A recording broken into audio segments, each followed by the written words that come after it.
ఈరోజు మన ముందు ఉన్నటువంటి వ్యక్తి విలక్షణమైన విశిష్టమైన వ్యక్తి. పబ్లిసిటీ, ఈయనకు అపారమైన ప్రేమ సంస్కృత భాషను సామాన్య ప్రజలకు దగ్గరగా తీసుకొని పోవాలి అనేటటువంటి ఒకే ఒక లక్ష్యంతో శతాబ్ది నుంచి వ్యక్తి దోర్బల ప్రభాకర శాస్త్రి గారు. నమస్కారం. నా కర్తవ్యం నేను చేసుకుంటూ ముందుకు సాగుతున్న సందర్భంలో మీరు కానీ నేను చేస్తున్నది అంత విశిష్టమైన, చేయవలసింది ఎంతో.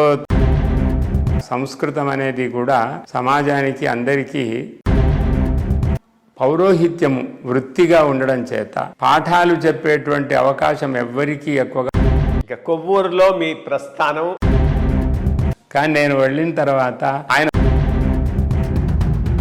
వారు 69లో గాంధీ శత జయంతి, ఆ శత జయంతి సందర్భంలో నన్ను బ్రాహ్మణులంతా ఇవ్వాలి, నేను సంస్కృతంలో మాట్లాడతాను అని. దీని గురించి అధ్యాపకులు కూడా కొన్ని చోట్లలో చర్చలు వచ్చేవి. మా ప్రధానాచార్యుల వారికి కొంచెం కోపం. మాకు ప్రేరకంగా కాశీ నుంచి 2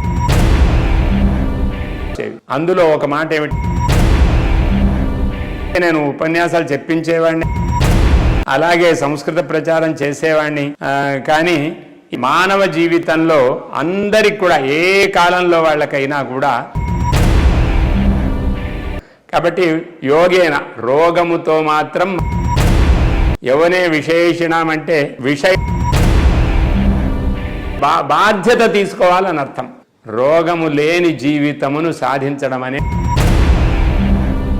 ఎందుకంటే కాబట్టి నవ్య విజ్ఞానేన కలితం భవతు సకల ప్రాణిజాతం సౌఖ్య శాంతి సమన్వితం.